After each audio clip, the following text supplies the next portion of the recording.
선대위 구성을 둘러싼 갈등 어떻게 보실까요? 어쨌든 윤석열 후보도 그 국민의힘 분은 아니잖아요. 외부에서 수혈한 분이고 어쨌든 뭐 그 국민의힘의 필요에 의해서 대선 후보까지 됐지만 자신들이 정권을 잡는다고 한다면 집권 여당이 되고자 하는 당인데 저렇게 막 계속 외부의 힘을 빌려서 수혈을 하는 것이 저게 바른 방법인가 하는 점에서는 믿음이 안 갑니다. 좀 부족해도 내 자체 내에서 자치기내의 모순을 좀 극복해내고 그런 업무를 통해서 자체 역량이 성숙돼 나가는 과정이 필요하다고 생각되는데 계속 외부의 사람들, 뭐 신상품, 또는 이분이 되면 킹메이커다, 막 이런 그런 거에 휩쓸려가지고 하는 것이 좀 너무 허약해 보입니다. 지금 말씀하신 것처럼 사실 이번에는 두 후보가 모두가 소위 말하는 아웃사이더이기 때문에 선대위에 의원들을 굉장히 많이 넣고 있다라고 하는 게 공통점이다 이렇게 얘기할 수 있을 겁니다. 윤석열 후보도 선대위를 꾸리게 되면 의원들을 대부분 다 모시겠다 이렇게 얘기를 하고 있고 이재명 후보의 선대위도 의원들이 대부분 다 들어가 있다 이렇게 얘기할 수 있죠. 그래서 그런 면에서 공통점이다 이렇게 얘기할 수 있는데요. 사실 선대위를 어떻게 구성하느냐라고 하는 것은 사실은 후보가 주도하는 것이다 이렇게 얘기할 수 있고요. 이 때문에 대선 후보가 뽑히고 나면은 당헌에서도 당무 우선권이라고 하는 것을 당 대표가 갖는 것이 아니라 후보가 갖는 것이다 이렇게 얘기할 수 있는데요. 근데 지나치게 이준석 대표가 의혹에 앞서서인지 총괄 선대위원장으로 김종인 위원장을 모신다 이런 얘기들을 본인이 너무 앞서서 하고 있는 것이 아닌가. 뿐만 아니라 권영세 선대본부장으로 모신다 뭐 이런 얘기들도 지금 먼저 앞서서 가고 있는데요. 권영세 의원은 제가 언급했다기보다는 권영세 의원은 다수가 추천하는 그런 상황이고요. 워낙 역량이 출중하신 분이기 때문에 지략하시고 그러니까 제 입장에서는 이제 윤석열 후보를 당으로 영입하는 역할로 사실 권영세 의원을 대외협력위원장으로 지목해가지고 실제 권영세 의원님이 성공적으로 그 역할을 수행하셨기 때문에 제가 추천 안 해도 그거는 당연히 중용되실 인사다지 이렇게 보고 저는 이준석 대표가 지나치게 앞서가는 것보다는 후보가 하는 것을 조금 지켜보면서 오히려 자리를 약간 내주는 것이 더 좋지 않는가 이런 생각을 하고요. 역대 대선은 끝나고 난 이후에도 다 마찬가지였습니다. 당 후보가 뽑히고 나면은 일단 후보의 모습을 대표가 조금 지켜봐주고 보좌해주는 방식으로 갔다 이렇게 얘기할 수 있고요. 아마 가장 강력하게 후보가 드라이브를 건 경우는 2007년 대선에서 이명박 후보가 선출되고 난 이후라고 생각되는데요. 그 당시에는 이명박 후보가 이방호 사무총장을 본인이 임명했습니다. 그 정도로 강력한 힘을 발휘한 적도 있었습니다만은 지금은 그럴 상황은 아니라 하더라도 저는 조금 여유를 주는 게 좋다.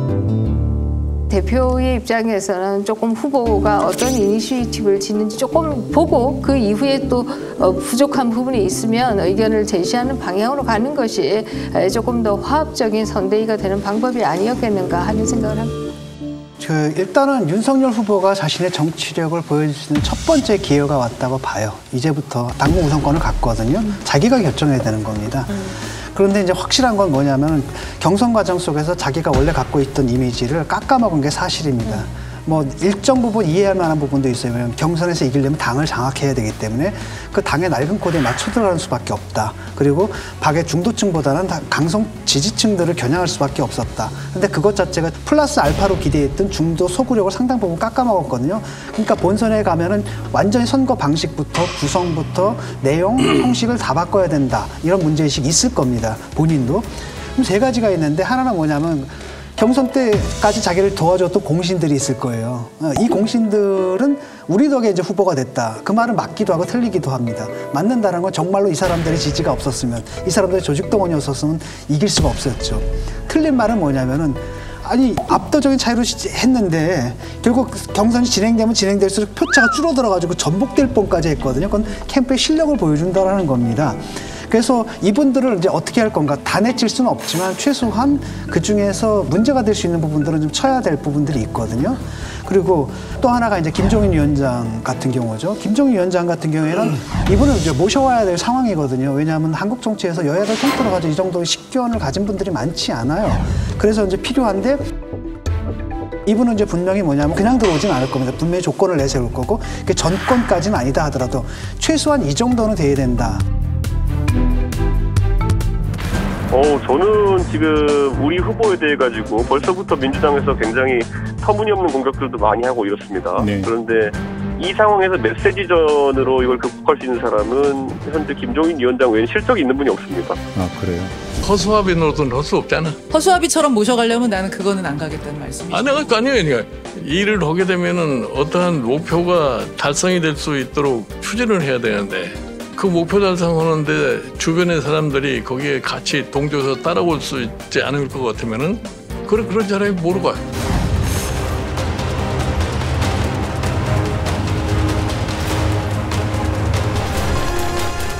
윤희숙 전 의원이랑 금태섭 전 의원을 지금 영입하라고 얘기하셨잖아요. 저는 그게 맞다고 봅니다. 왜냐하면은 저는 그게 맞다고 봅니다. 왜냐하면은 일단 중도와 보수가 연합했다는 걸 보여줘야 되는데 금태섭 의원은 민주당 쪽에서 건너온 거 아닙니까? 조국 사태 때 건너왔고 상당히 중도층을 좀 상징하는 인물이고 윤희숙 의원 같은 경우는 보수층 중에서 합리적인 보수. 사퇴를 함으로써 책임지는 모습까지 보여줬거든요. 이미지가 상당히 좋아요. 그래서 윤석열이 뭐 할 거냐라는 것은 누구랑 같이 할 거냐를 통해서 가장 강력한 메시지를 내는 거거든요. 네. 그래서 그 점에서 좋고요. 두 번째는 뭐냐면 그래서 혁신적인 모습을 보여주는 겁니다. 보수도 변했고 우리는 이제 중도가 용인할 수 있는 그런 보수로 변해야 된다는 이 메시지가 나가야 되는 거고 더 바란다면 세대 교체. 뭔가 확 젊어져야 되거든요. 그래서 이런 사람들을 전면에 내세우는 것을 해야 되는데 그런 걸 아마 김종인 위원장이 요구할 것이고 저는 그 요구는 타당하다고 보고 당에서도 윤희숙, 금태섭 데려온다는데 당에서 반대할 사람은 없는 것 같거든요. 어떤 위치에 앉히느냐를 가지고 얘기가 될 뿐이지. 윤희숙 의원 같은 경우에는 우리가 이 경선 캠프에서부터 우리 후보나 저도 식사를 하면서 모시려고 굉장히 노력을 많이 했고요. 그런데 본인이 의원직을 사퇴한 지 얼마 안 된 마당에 경선에 참여하는 건 그렇다. 그래서 본선에는 반드시 도와주겠다라고 얘기를 했고 금태섭 의원 같은 경우에도 우리가 중도로 의원 확장을 추구하는 그런 측면에서 뭐 저희들 캠프에 합류해 주시면 우리들은 아주 천군만마죠. 예. 그렇지만은 그 두 분들은 실무적으로 일을 제대로 해야 될 분들이지 무슨 공동 선대위원장 이런 타이틀은 원하지 않을 거라고 생각합니다. 예. 그다음 세 번째가 이제 이준석인데 적어도 국힘 지지자들이 30대 청년을 당대표 하는 것은 당이 젊어졌으면 좋겠다. 네. 혁신해야 된다는 그런 기대치가 있고요. 당대표로서 당을 혁신하는 과정을 동시에 보여주는 거 있죠. 그런 역할을 맡을 때 이번에 경선도 상당히 좀 재밌었잖아요. 선거 캠페인의 방식이라든지 이런 것들이 지난번에도 2030 유세단 이걸 누가 생각해냈습니까? 옛날에 2030은 다 민주당 편이었잖아요. 할 말을 하고 싶은 2030 진짜 맞습니다. 실질적으로 능숙하게 일할 수 있는 시장을 뽑는 그런 선거가 돼야 되는 거 아니겠습니까, 여러분? 대한민국의 국격을 실추한 더불어민주당은 부끄럽지도 않습니까? 대다수가 반대하는 일들을 개혁이라는 이름하에 어떠한 토론도 합의도 없이 대다수로 밀어붙이는 것이 과연 과정의 공정입니까? 이 선거가 누구 때문에 하는 선거인데 이 선거에 여러분들 생각을 얼마나 때려 부었는데 달라져야 합니다. 말이 아닌 행동으로 보여줘야 할 때라고 생각을 하거든요. 심장이 뛰는 삶을 살 수 있게 도와주세요. 4월 7일에 우리 청년의 선택과 함께 해주십시오. 다들 4월 7일 꼭 투표해 주시길 바라겠습니다. 감사합니다. 그걸 해냈단 말이죠. 이게 그래서 굉장히 중요한 인물이라는 생각을 해줘야 된다는 겁니다. 어쨌든 이준석을 통해서 표출되는 혁신의 요구, 젊어지라는 요구는 반드시 받아야 돼. 이 세 가지 요구를 윤석열 후보가 이제 결정해야 되는 거예요. 그래서 그것을 선대위를 딱 제대로만 꾸린다라고 한다면 저는 거기에 또 한 번의 컨벤션 효과가 있고 그렇게 되면 지지율을 고공으로 유지하는데 딱 다지는데 굉장히 결정적인 계기가 될 거라고 믿어요. 저는 근데 윤석열 후보가 그 부분에 대해서 정치적 결단을 내릴 수 있을까? 부분에 대해서 솔직히 좀 의문이 들어요. 왜냐면 정말 정답이 없는 문제잖아요. 뭐가 정답인지 알 수가 없어. 그런데 실질적으로 아무리 정치적 천재라 하더라도 그 상황에 대해서 야 이게 옳을까 저게 옳을까 이거에 대해서 본인이 결정을 내릴 수 있을까 좀 의심이 들고요. 그다음에 지금 나오는 얘기들이 다 지금 윤석열 후보를 다 깎아먹고 지지도를 깎아먹고 있는 얘기다 이런 생각이 들어요. 왜냐하면 벌써 뭐 금태섭, 윤희숙 저 두 분 다 개인적으로 알고 좋아하는 분들이지만 뭐 누구를 데리고 와 이렇게 벌써 다 공개가 되고 있잖아요. 이 결정이 물밑에서 이루어져서 후보가 누구를 데려오겠습니다. 이게 아니고 밖에서 이미 뭐 누가 누구를 데려와야 되라는 게 다 지금 소문으로 떠들고 있고 그런 얘기들이 모든 나오면 나올수록 내가 보기에는 그럼 윤석열 후보는 뭐야? 그 리더십은 뭐야? 이런 식의 얘기들이 나올 수밖에 없거든요. 그래서 저는 지금 저렇게 얘기들이 계속 나오는 것들은 윤석열 후보에게 좋지도 않을 뿐더러 깎아먹는 그런 역할을 하지 않을까? 그런 생각도 뭐 들어요. 얘기가 나오는 건 어쩔 수 없어요. 그거는 뭐 늘 나오는 거고 문제는 뭐냐면 굉장히 모순적인 요구들이잖아요. 그러니까. 이 사람은 뭐 얘는 있어야 된다, 쟤는 없어야 된다, 막 이런 모순적인 얘기고 그렇기 때문에 후보가 자기 역량을 보여줄 수 있는 좋은 기회라는 거예요. 이럴 때 어떤 결정을 내리느냐. 근데 그 이미 김종인 위원장이 그렇게 뭐 윤희숙, 금태섭 의원을 얘기를 했는데 그걸 윤석열 후보가 그걸 진짜 두 사람을 데리고 갔다면 모양새가 아니 본인도 나도 데리고 와야지라고 생각을 하고 있었어도 김종인 위원장이 먼저 말을 꺼내서 그걸 만약에 한다고 문제는 하면 뭐냐면 저도 그 생각 사실 했었는데요. 말 듣는 것처럼 보이잖아요. 선거본부장 리스트에 권영세 의원이 저는 가장 앞에 있었을 것이다 이렇게 생각합니다. 이유는 2012년 대선을 이분이 직접 했고 또 2012년 총선도 지휘했고 실무적으로 해서 아마 제일 앞에 있는 분 중에 한 분일 거다. 그래서 그런데 이것을 이제 이준석 대표가 먼저 말해버려요. 그러면 네. 아니, 이분을 원래 모시려고 했다가도 먼저 말하고 나면 그렇죠. 괜히 따라한다는 느낌 그냥 말. 당내에서 조용히 할 얘기를 갖다가 중계방송을 하니까. 임태희, 윤희숙, 금태섭 이런 분들을 추천하셨다 이런 이야기도 나오고. 나는 그런 거 추천한 적이 없어요. 없습니까? 이건 마치 전원인 것처럼 보도가 나오던데. 뭐 이제 기자들이 뭐 상상을 해서 뭐 이랬고 저랬고 막 쓰는 건데. 뭐 내가 무슨 뭐 정권을 달라고 그랬다 무슨 내가 정권을 갖다가 뭐 어디다 쓸 거예요? 뭐 어디다 쓸? 정치인들이 보통 자기가 한 그 성과로 과시하거나 그렇죠. 주도권 잡으려고 그렇게 하는데 어떤 짓이죠? 비단 주머니에다가 그렇게 줄 써서 건네시고 그다음에 자기가 얘기하는 거예요?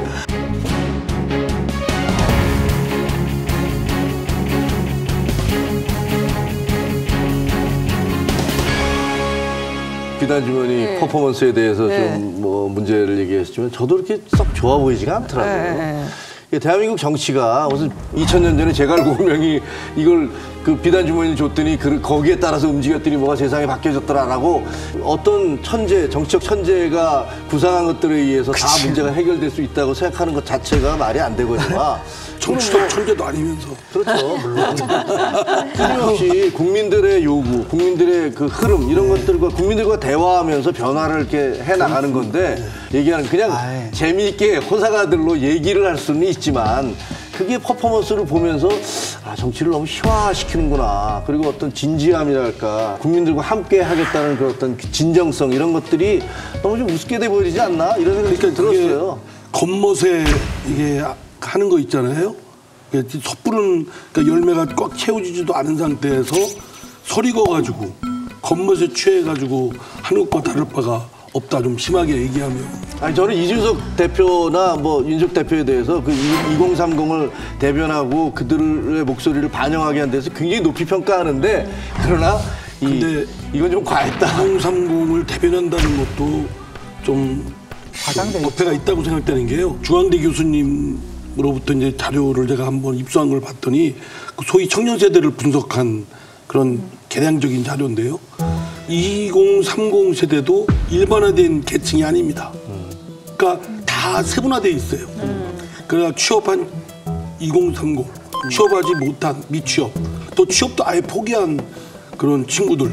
또 그리고 취업에서도 정규직, 비정규직, 대기업, 중소기업 다 이게 계층화 분화돼서 이해관계가 다 다릅니다.